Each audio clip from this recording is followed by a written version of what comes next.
Yo, welcome back everybody to a brand new video here on the second channel. We are back again with another online tournament result video. Of course, we just did one a few days ago, but we're going to do another one as, of course, the World Championships is this coming weekend. So I think it's pretty important to still dive into the online tournament meta and see what decks are being played, what archetypes are being played, what cards are being played, all that stuff. It is very, very important, I think, to look at these results here from the second weekend of Shrouded Fable being legal. And of course, with Worlds coming up, it's going to be pretty important to see what decks are doing good, because some people might be testing for the World Championships, and I am pretty excited for it all. And of course, if you are new here to the second channel, make sure to subscribe down below. Help me on the road to reaching 16K subs would be greatly appreciated. And if you go on to enjoy the video, leave a like. I'll leave a link here to play.limitless down in the description below if you ever want to play in an online tournament for yourself. There's usually like one every single day. They're free to enter and all that good stuff. And hey, maybe you'll be featured in one of these videos. So starting things off here, we do have a few tournaments to look at. We got the deck out Monday here to start things off. So the deck that won, of course, was none other than Regidrago. Regidrago is essentially being hyped up right now as the best deck in the format. I do think it is. I mean, this deck is really strong. I don't think there's any deck that just flat out beats Regidrago, and of course, when it has the power of all these ridiculously strong dragon Pokemon like Kyurem, Dragapult, and Gudra to go on to, it's pretty good. So yeah, definitely a really powerful archetype heading into Worlds. We see this list here that won the tournament has a Haxorus in the deck to help against Lugia. I'm not sure how much it does help, though, because you do run the risk of your Lugia just putting a Mist Energy on. But I guess Haxorus' other attack that does 230 damage actually ends up being kind of relevant within the deck, so maybe there is some merit to that. Second place deck was Dragapult. I think Dragapult's kind of a sleeper deck right now in the format, the way I look at it.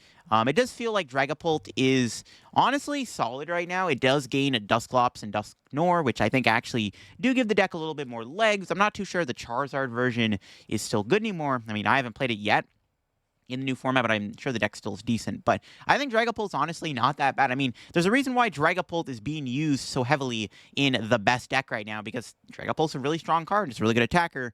Obviously, Dragapult might have a bad time at a Drago, might have a bad Lugia matchup, but there is some merit to playing Dragapult right now, and I am a big fan of it, so definitely interested to see where Dragapult can go here. Did lose to Drago in the finals, not really surprised to see that. We do have Gardevoir here doing pretty good still. Gardevoir, it's so strong. I mean, your Drago matchup can be shaky, but I think overall Gardevoir can still counter most of the top decks. And honestly, when you have like Mimikyu in the deck, the Drago matchup isn't that bad. But yeah, Gardevoir definitely is on the cusp right now still of being the best deck in the format. I mean, there is a world where if Gardevoir does that good at Worlds, maybe we have to call Gardevoir BDIF once again. We'll be going right back into the Twilight Masquerade format. Fun times.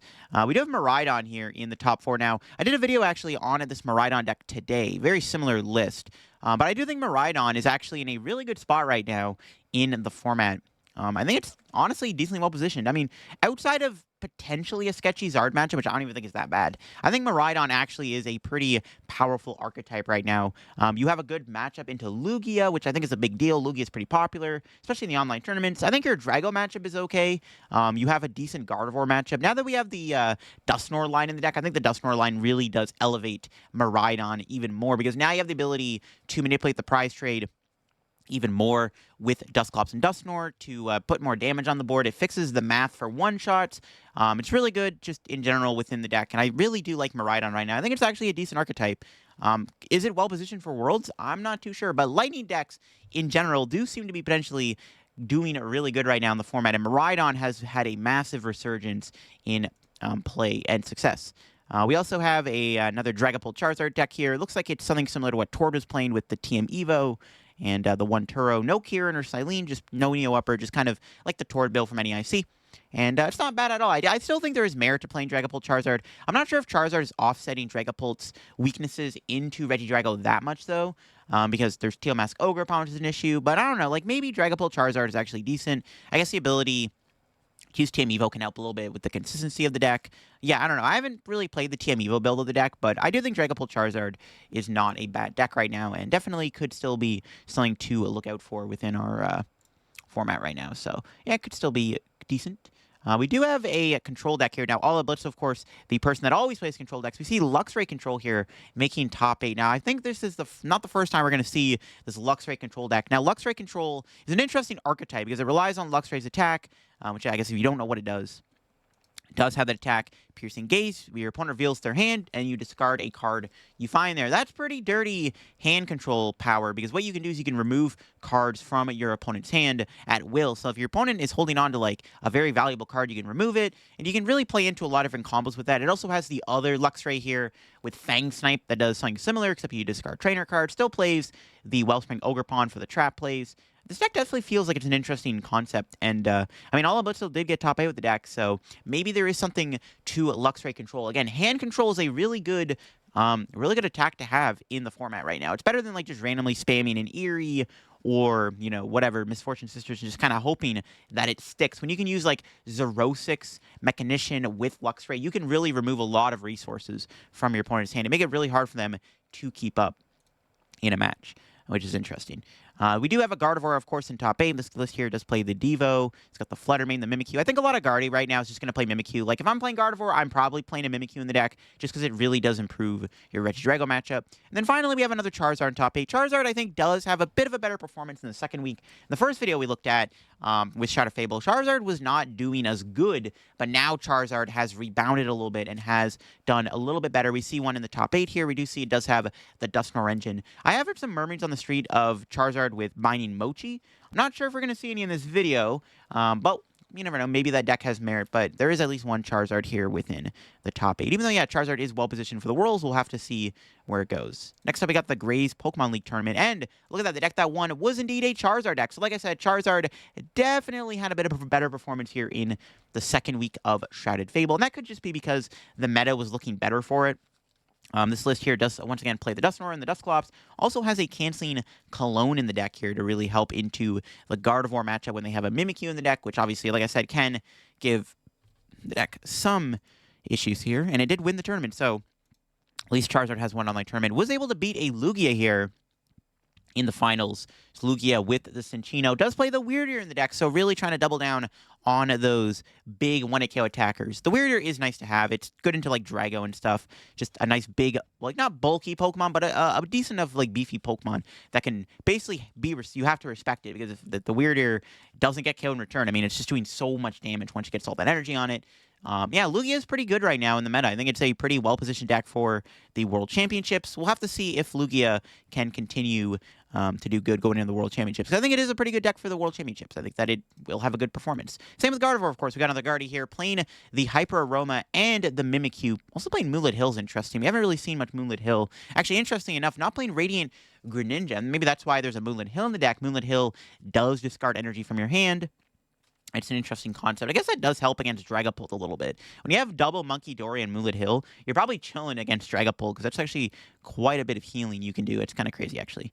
Another Charizard here in the top 4. So Charizard did do decent in this tournament. One got top 4 and one won the tournament. This Charizard list does play a Mist Energy in the deck, so that could help a little bit against Regidrago. Mist Energy would be good. It's not bad against Gardevoir, too, obviously, because you can stop TM Devo and stuff, which is nice, which is obviously Gardevoir's like big weapon against Charizard. This list also happens to play a TM Devo in the deck. So yeah, maybe Charizard with Mist Energy is the way to go going into the World Championships, just because Mist does give you a little bit more of an advantage against Regidrago, just because you can protect yourself from Dragapult. It just sucks you can't protect yourself from Kyurem, but, you know, just kind of is what it is. This is kind of, yeah, it is what it is. Another Guardy here in the top 8. This one playing Unfair Stamp, does have the Cresselia, plays a Spiritomb. So I've seen some Guardy lists play Tomb recently, just to help against Rotom decks. Very useful against Snorlax specifically, which I think Snorlax has mostly figured out how to beat Gardevoir now. So having the Spiritomb does make that matchup a lot more winnable. And then obviously Spiritomb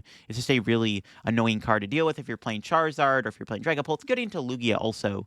Just kind of an annoying Pokemon to have on the board. I don't know if it's good, though, because you do clog your bench up. In fact, this build only plays one Monkey Dory instead of 2. So it kind of clogs up your board a little bit, I guess. There's another Drago in the top 8 here, playing the Iron Leaves. Also has the Haxorus in the deck. No Goodra in this build of Drago. Plays the Temple of Sinnoh.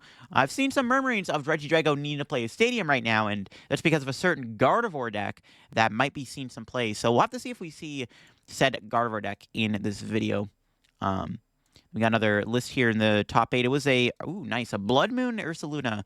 Iron Valiant deck. You love to see it. I don't think I've done a video on Blood Moon or Luna yet, so I definitely maybe got to try out Blood Moon Valiant. So that's cool. Got top 8. I'm not sure if it's like an actual like legit deck or not. I mean, Iron Valiant can be cute into like small HP decks like Gardevoir. I'm not too sure how good the deck actually is, but it's cool that it did manage to squeak its way into top 8 regardless. That is pretty awesome to see. And then finally, we got yet another Regidrago in the top 8 here. Also playing the Haxorus in the deck. I don't know, maybe the Haxorus is just going to be a staple. I guess, like, it's decent into Lugia, but it is good because that second attack just might be the way to go. It does mill the top 3 cards of your deck, though. It's kind of the grief thing. Discard the top 3 cards of your deck. I'm not too sure how good that is, but maybe you do get a lot of value out of a Haxorus because it does do 230, which is better in, like, the mirror match, right, to respond KO other Dragos. Next up, we got the Tournament of Doom. The winning deck was Gardevoir here, playing the Unfair Stamp. Also has the Enhanced Hammer, the Greninja. Pretty standard Guardian list here. Was able to take down Snorlax here in the finals. Interesting stuff. The Snorlax just even plays the Regieleki in the deck for the help of infinite resources. Not playing any Fire Energy Shiyu combos, opting for that Regieleki, which I think Regieleki is kind of cute. I mean, like I said, it does give you infinite resources because you can get back Palpat or Silene or whatever. Has the Ogre Pawn in there, the double Mist Energy. Yeah, pretty like standard stuff you'd see in a normal Snorlax. So it's not playing Zerosic in the deck, which is something it's interesting to be mentioned. A couple Dragos here in the top 4. Got Dragolist here, not playing the Haxorus. Also playing Gardevoir in the deck. Radiant Gardevoir is interesting. It does help against Lugia and the Mirror match, which is debatably, you know, where Regidrago kind of needs to find its footing, especially the Lugia matchup, which can be a lot more difficult when they set up. So having the Gardevoir does make it so your Regidrago cannot be one-shot by Lugia V-Star's attack, which is nice. So maybe there is merit to playing Radiant Gardevoir over Charizard, but then if you play Gardevoir, you lose out on the big attack with Charizard in the late game, which can help obviously swing the prize trade. So it's a bit of a trade-off. Not sure if I like it. I mean, you could theoretically play Gardevoir and then Blood Moon Ursaluna, but Blood Moon's not as good as Radiant Charizard because it's not a one-prizer. So I don't know. This one also plays a couple Pokestops to help a little bit more with the turbo of the deck. Really good when you're trying to dig for the E-switches. It does also potentially discard your Dragon Pokemon, so Pokestop isn't a bad stadium idea. And then the other Drago list that got top 4 here played at the Temple of Sinnoh. Also played a Spiritomb in the deck, so maybe just trying to slow down those Rotom decks. I mean, there was a Snorlax here in the top 4, so I'm not sure if the Drago deck played against Snorlax or not. It did not play against Snorlax. It actually lost to the Gardevoir deck that won the tournament, it looks like. So there you go. We got Miraidon in top 8. Miraidon, like I said, has been doing a lot better recently in these online tournaments. We see one here in the top 8. Also playing the Dusknoir within the deck. Big fan of the Dusknoir in the deck. And then also has the double Iono in the deck, playing the 4 Arven 3 boss. Yeah, pretty simple stuff here. Yeah, Miraidon's really good right now. I think definitely isn't in a bad spot. And even though like your Charizard matchup can be a little shaky, the Dusknoir does help a little bit against your Charizard matchup, especially if you can go second. Like ideally, Miraidon's winning more games when it's going second. Speaking of Charizard, there was one in the top 8 here once again. Pretty much it's kind of your standard Zard list here. No Mist Energy or anything like that. Just straightforward stuff. Does have the Dusknoir in the deck for the extra support, however. And then we can move on to the next deck here. The first Raging Bolt Ogerpon in the top 8 that we've seen. Again, another deck that looks decent for the World Championships. Raging Bolt, out of all the decks in the format, maybe other than Lugia, Raging Bolt does have a really good Regidrago matchup. So maybe Raging Bolt is like good for the World Championships if you're expecting so much Drago. This one was able to get in the top 8. At the end of the day, though, it is Raging Bolt. Very like straightforward, easy to play around, easy to counter deck type of thing. So it's always going to have its weaknesses, but the power and consistency of the deck and how much pressure it can put on just is enough to carry it. Finally, we got a Giratina here in the top 8. Kind of crazy stuff. Giratina V-Star. It's kind of like a, I don't even know if it's a sleeper deck. It probably is the best way to play the Lost Zone right now. I actually played a Lost Box deck to my locals on Friday in the Shrouded Fable format, and I was playing Fezandipity and Petron in the deck. And I found out your Regidrago matchup doesn't seem to be very good. Because obviously you get Kyurem, don't you? You can get Kyurem, and then like Drago's just very beefy and bulky and has Dragon Pulse attack, which sucks. But maybe Giratina is the better Lost Zone deck right now at beating Regidrago because you get Giratina V-Star, which can trade into Regidrago. So I don't know. Maybe Giratina's good for the World Championships. Who knows? Maybe it's not in a bad spot right now. That was that tournament. Outside of the top 8, there was a Iron Thorns deck here I want to note. Iron Thorns has been doing good, too. We'll probably look at that very soon. Next tournament here, we got the Battle Park tournament. And the winning deck was Lugia. So Lugia did win this tournament here, and it was the Cinccino less build of Lugia. No Vessel either, though. So just playing just more, leaning more into the attack side of things with the Wellspring Ogrepon, the Fluttermane, the Weird Ear, and the Lugia. Not playing, again, any Earthen Vessels with the basic energy for the Iron Hands. But yeah, cool stuff. Lugia winning the tournament looks really good. Yeah, cool stuff, cool stuff. Lugia, like I said, is pretty good for this rules format. Was able to take down a Gardevoir here in the finals. This Gardevoir list doesn't play a counter to... Iron Hands, no Enhanced Hammer, no Temple of Sinnoh. Interesting, though, it does play a Silene in the deck, which is cool. I guess that does help get your resources back. He lets you technically unfair stamp twice in a game if that ever ends up being relevant. It was a Charizard here in the top 4. It was the, look at that, it was the Binding Mochi Charizard. So I knew that I heard some murmurings of Binding Mochi Charizard, and there was one that made top 4 in this tournament here. So yeah, Binding Mochi is really interesting with Charizard, because you can use Pecharunt to poison the Charizard, and then it does 40 more damage with the Binding Mochi. So it's like having a mini Maximum Belt on your Charizard, and it does obviously help a lot with math fixing. 40 more damage is ridiculous. It's more than like Defiance Band. You're not playing Dusknoir, though. That's like the offset. You don't play the Dusknoir, but instead you have that extra bit of power boost with Binding Mochi. There's a lot of potential for Binding Mochi to be good, so definitely a really cool concept. And is it the better Charizard list? Who knows? Another Guardy here in the top 4, playing the Unfair Stamp, playing the Spiritomb also within the deck. And that might have been the same list, actually, same person. Another Snorlax here in one of these top 8s. This one playing the double Cornerstone Ogrepon, has the Zerosix Mechanicians, and, of course, playing the Shiyu in the deck. Yeah. Snorlax still doing good. We got a Raging Bolt in the top 8 here, playing pretty much the same stuff. 2 Pokestops, got the Pheasantipity in the deck. No Mew. I think Mew's just been being cut right now from Raging Bolt in favor, of course, of the Pheasantipity, which just seems to be a better card to have within the deck overall. We got an Iron Thorns in top 8. Iron Thorns have been getting some decent top 8 placements recently, and that's just mainly because the deck's pretty good into, like, most decks. I mean, other than, like, maybe the... I don't even know what your worst match would be, to be honest with you. Like, against Charizard, you shut off Pidgeot, Pheasantipity. Charizard's not playing Bibarel anymore. Most of their engine is completely shut off. If they're playing Canceling Clone, you probably lose. But they're not playing Canceling Clone. You're chilling. Really good into Lugia. Decent into Gardevoir. Decent into Regidrago. Regidrago also plays a Canceling Clone, which is annoying. They can go Clone and then Legacy Star the Clone back, and they can do it twice, technically, which is kind of awkward. But, Quad Thorns isn't terrible right now. It does have some annoying disruption plays with the Hammer. Legacy Energy is really good, too. Yeah, Quad Thorns isn't bad, and, I'm not surprised to see it here in the top 8 of this online tournament. And then finally, we got another Guardy here in the top 8, playing pretty much your standard stuff, looks like. All right, so that was the Battle Park tournament, and then we can move on to the 2 big late-night tournaments. So the first late-night tournament here that we can look at was won by Lugia V-Star, playing the Cinccino in the deck, playing the Wellspring Ogrepon. Lugia just doing really, really good right now. I mean, yeah, just ultimately just one of the best decks right now. Probably top 4 deck in the format. Not surprised to see it win. It was able to take down Regidrago in the finals.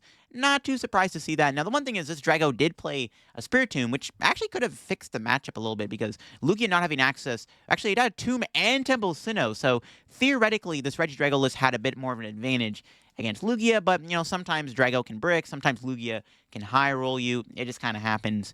Like, if Lugia can set up without the Spiritomb being a bother, it's like, you can't really do anything about that, I guess. We got Ancient Box here in the top 4. Another deck that's been kind of like bubbling a little bit right now.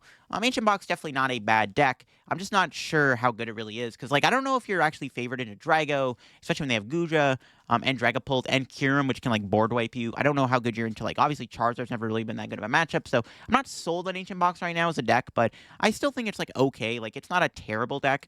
Was able to get top 4, so it still had, like, a decent showing in the tournament. We got a Quad Thorns in the top 4. Like I said, Lightning deck's doing pretty good this past week in online tournaments, and Iron Thorns definitely getting a top 4 placement here is not surprising to see, considering the deck just kind of cheeses its way to a win sometimes. Just kind of is how it is. We got another Drago here in the top 8, playing the normal stuff, Canceling Clone, and Kyurem, Giratina, whatnot. Another Quad Thorns, too, in this late night. Kind of crazy stuff. Quad Thorns doing numbers right now, playing kind of the same thing. Got the Legacy Energy, the Eerie, Colress's Tenacity, Colress Experiment. A lot of Colress. Kyurem would feast on that, bro. Just play 4 Kyurem and you auto-win the matchup. The Snorlax in top 8 here, playing no energy, so no Shiyu in the deck, just opting for the Ogrepon, the Mimikyu, just trying to be like flat out a stall deck, pretty much, in that build there. We got another Miraidon in the top 8. Now, shout out to my boy Dylan, good friend of mine, was able to get top 8 with Miraidon. And this Miraidon list does not play the Dusknoir in the deck, but does still have the power of Miraidon, does play the Raichu. Raichu is like a decent offset to not playing Dusknoir because it's not the worst attacker you could play in the deck because the Raichu does enable you to still have those one-shot plays. You do have the Judge in the deck. Judge is kind of smart. Being able to like go Iron Hands Judge into like Gardevoir probably can win you the game if they can't respond to it. Judge obviously just be an annoying card, especially if you combine it with like a turn 1 knockout with your Miraidon or Raikou. Also has the Vitality Band and the Zapdos in the deck, so you have ways to one-shot even Raging Bolt, which, is another, tricky matchup for Miraidon usually because you can't want to kill that beefy Raging Bolt. So yeah, really cool stuff. I'm happy to see Miraidon have these results. Like I said, it's one of my favorite decks to play right now. It's a really strong and fast deck, can counter Lugia and Gardevoir easily. And one did get top 8. Like I said, Miraidon, Lightning decks in general have been doing pretty good right now. And not surprised to see Miraidon here having a decent performance here in the late night tournament. I think that was the entire top 8 here. I guess we can look outside of the top 8 real quick. This was a massive tournament. It was like over 300 players. There's a Gardevoir outside the top 8 playing the Hyper Aroma. We see, it looks like another Dragapult Charizard outside the top 8 here. Another Tord build with the TM Evo and the Unfair Stamp. Yeah, still like a strong deck. I still have to try it out, honestly. I'm still a big fan of this deck, so I definitely gotta play it again and revisit it a little bit. All right, then finally we got the last late night tournament here to look at. And this one also had over 300 players. Obviously, a lot of people are trying to test for Worlds playing in these late nights. The winning deck was Gardevoir. There's actually 2 Gardevoirs. One did win the tournament here, playing the Devo, the Unfair Stamp, the Klefki, put the Cresselia back in, probably helped a lot in the mirror match. And then in finals, obviously, was able to beat another Gardevoir. So it was a Gardevoir mirror match in the finals. This Gardevoir list did not play the Cresselia. This one plays double Devo, though, so really heavy on the Devolution for the Disruption.